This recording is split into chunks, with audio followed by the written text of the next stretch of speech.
Greetings Retromaniacs. There have been a few glitches in the system recently, and we are now running a file check. Thanks for being patient, and your video will start shortly.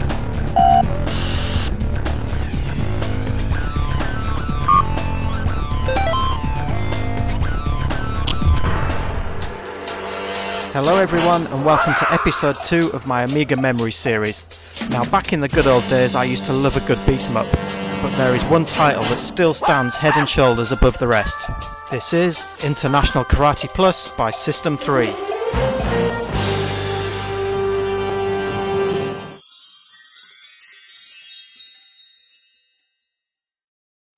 Now System 3 had a great pedigree, as up to this point every title they had ever released had hit the #1 spot in the charts. This included the original International Karate, released in America as World Karate Champ, from 1986, which was a basic one-on-one single strike format similar to Way of the Exploding Fist.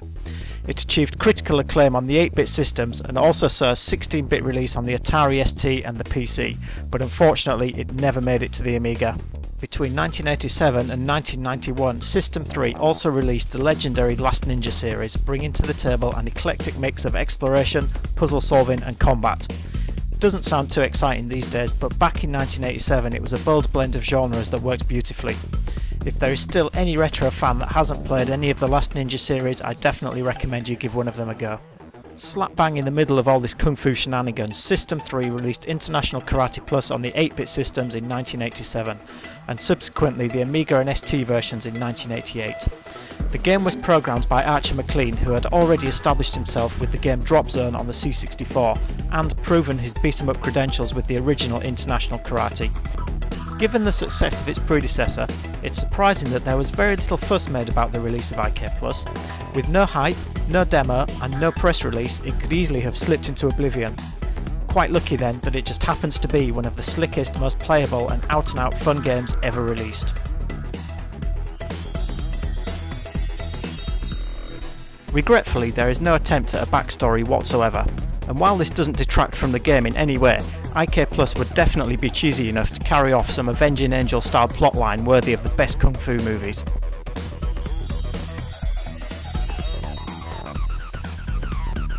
The program is done in a single load, and the main title screen features really smart little psychedelic men bouncing around to David Lowe's awesome Amiga specific arrangement of Rob Hubbard's classic Oriental soundtrack. From here you can select either 1 or 2 player practice or tournament modes. On the surface, this looks like your standard beat 'em up. There are 25 rounds, with each round consisting of 2 fighting bouts and a bonus level, but we'll get to those later. Each bout lasts for either 30 seconds or until a player scores 6 points. You get 1 point for a clean hit and 2 for performing a real good thwack. As you progress through the rounds, your score increases and you're awarded different coloured belts according to your performance. Finishing first or second will see you through to the next round, along with some sarcastic comments from the judge who looks suspiciously like Miyagi from Karate Kid. The ultimate aim is to reach the coveted black belt. However, few people know that there are rumours of a mythical Mega Hero belt, which is awarded at an eye-watering 130,000 points. I for one am never likely to see that in a million years. Nothing to write home about so far, but this time around there are 3 fighters. Either 1 or 2 of these can be player controlled, and the remaining fighter is always controlled by the computer. In your fighting arsenal you have 16 moves, including some defensive procedures such as a beautifully animated backflip. Some of these, such as the face punch, the shin kick and the stomach kick, have survived from the first game. However, there is also the addition of some new vicious moves. Now you can headbutt, perform nifty reverse head kicks and go for broke and attempt to deck both fighters at the same time with the awesome double head kick. The 16 moves are all executed using the joystick, with each of the 8 directions corresponding to a different move, and the pressing of the fire button acting as a modifier to give an additional 8. Blocking is achieved by selecting the walk backwards action while you are being attacked at close range. This actually works really well and is a skill you will definitely need to master. While you are executing any move, the joystick has to be held in position until the move is complete. Releasing the joystick any sooner will cause your fighter to return to the neutral stance. On the surface this may seem like a minor tweak, but in my opinion this is the single biggest contributing factor to IK Plus's sublime gameplay. In essence, this game mechanic allows you to abort and alter moves halfway through, as well as being able to queue up moves in quick succession without the fighter having to pause in between. IK Plus has abandoned the one hit and you're out policy of many beat 'em ups including its predecessor, and simply lets the gameplay run until the bout finishes. Any Dex fighters simply lie on the ground for a second before a quick push up on the joystick returns them to the action. The result of all this is an amazingly smooth, free-flowing and intuitive gameplay which very few fighting games have managed to recreate to this day. As mentioned previously, in order to break up the craziness of the main game, IK Plus also features 2 manic mid-level minigames. One involves frantically kicking away time bombs and dodging the subsequent shrapnel.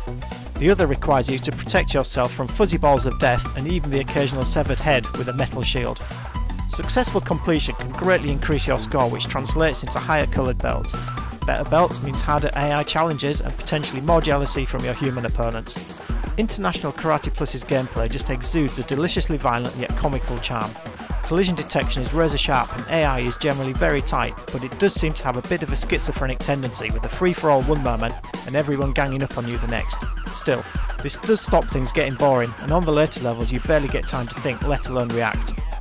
While starting off quite easy, this game is definitely no pushover, and that's before you even start playing with the game's 5 different speed settings.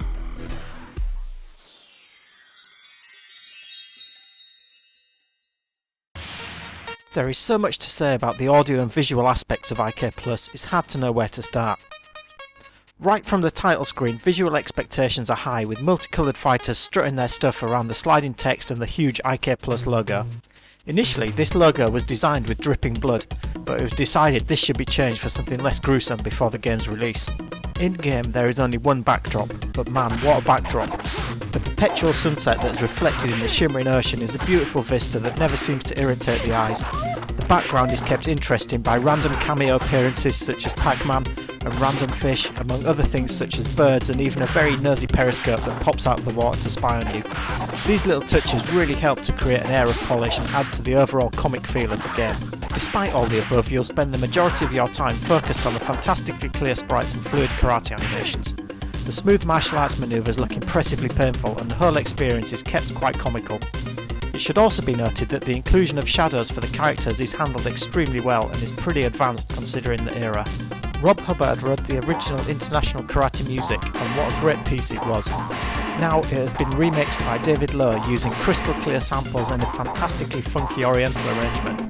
This definitely ranks as one of the best game tunes of all time. There is only the one tune throughout the entire game, but it never gets boring, which is a testament to its brilliance.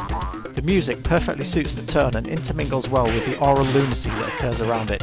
When I say lunacy, I mean IK Plus has some of the most entertaining sound effects featured in any fighting game ever.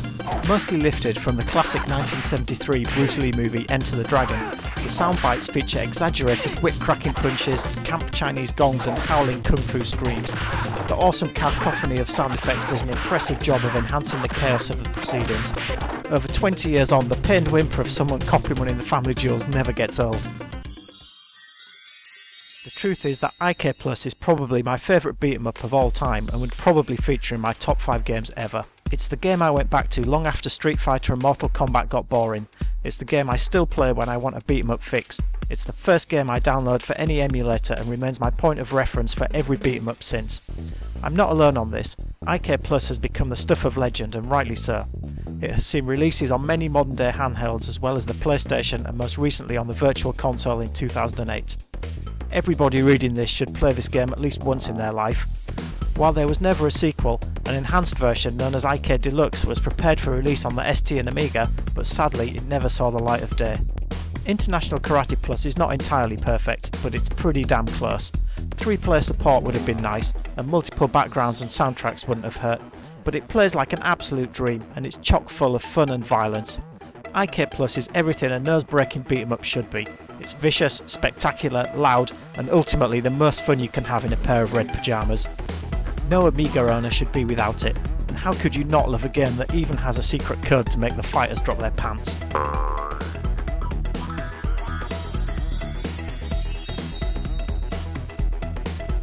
Well, that's it for this episode. Many thanks for watching. I hope you enjoyed the review and I'll see you next time. Bye for now.